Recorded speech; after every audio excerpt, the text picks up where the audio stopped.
रामायण प्रथम सोपान बालकांड ताड़का सुबाहु और मारीच वध।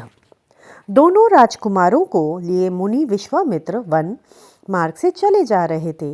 वे उन्हें राक्षसों के उपद्रवों के विषय में भी बताते जा रहे थे कि किस प्रकार दुष्ट राक्षस उन्हें एवं अन्य तपस्वियों को सताया करते हैं। तभी वातावरण में बादलों के गड़गड़ाने जैसा स्वर उभरा और देखते ही देखते ताड़का नामक एक भीमकाय राक्षसी ने आकर उनका मार्ग रोक लिया।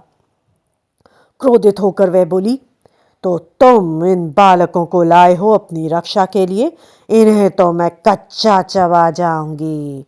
कहकर वे राम लक्ष्मण की ओर झपटी तो मुनि विश्वामित्र बोले, संभलो राम, ये वही राक्षसी ताड़का है जिसके विषय में मैंने तुम्हें बताया था। वन के इस हिस्से पर इसी का अधिकार है। राम तो सावधान थे ही। इससे पहले कि ताड़का की परछाई भी उन्हें छू पाती, राम ने एक ही बाण में उसे परलोक पहुंचा दिया।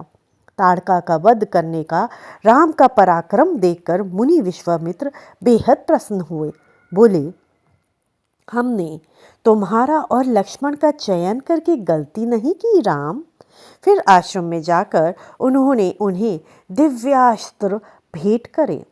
दिव्यास्त्र ग्रहण कर राम बोले, भगवान, आप निश्चिंत होकर अपने यज्ञ पूरे करें। हम दोनों भाई जान पर खेल कर भी आपके यज्ञों की रक्षा करेंगे।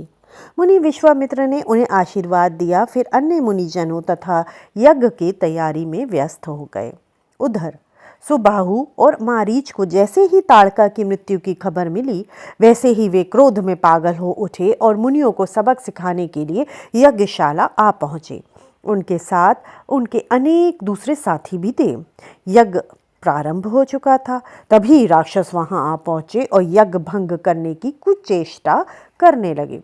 यज्ञ कुंड और वेदी को अपवित्र करने के लिए वे उसमें हड्डियां, मांस और दूसरी अपवित्र वस्तुएं फेंकने लगे। यह देखकर राम ने एक बाण छोड़ा जो यज्ञ कुंड पर छत्र की भांति स्थिर होकर घूमने लगा। राक्षसों द्वारा फेंकी गई अपवित्र वस्तुओं से वह बाण हवन कुंड की रक्षा करने लगा। हवन कुंड पर बाण रूपी छत्र लगा होने से अपने प्रयास को विफल होते देखकर राक्षस बौखला उठे। अब वे आश्रम में यत्र तत्र घूमने लगे और यज्ञ भंग करने के लिए छटपटाने लगे। किंतु लाख चेष्टाओं के बाद भी वे यज्ञ को अपवित्र न कर सके। छठे दिन यज्ञ संपन्न होना था। राक्षस 5 दिनों तक उसे अपवित्र करने का प्रयास करते रहे। जब वे सफल न हुए तो छठे दिन ऋषि मुनियों पर अपवित्र वस्तुएं एवं हथियार फेंकने लगे। राम लक्ष्मण नित्य के भांति आज भी आश्रम के चारों ओर घूमकर पहरा दे रहे थे। जब श्री राम ने राक्षसों को ऋषि मुनियों की हत्या करने की कुचेष्टा करते देखा तो उन्हें क्रोध आ गया। वे लक्ष्मण से बोले, लक्ष्मण, लगता है इन राक्षसों की मृत्यु ही इन्हें बार बार यहाँ खींच लाती है। ये इस प्रकार नहीं मानेंगे। आप आज्ञा दें भैया, मैं एक ही बार में इन्हें यमपुरी पहुंचा दूंगा। कहते हुए लक्ष्मण ने अपने धनुष पर बाण चढ़ा लिया। ठीक है, तुम सुबाहु से निपटो, मैं मारीच को देखता हूँ। कहकर श्री राम ने भी धनुष पर तीर चढ़ा लिया।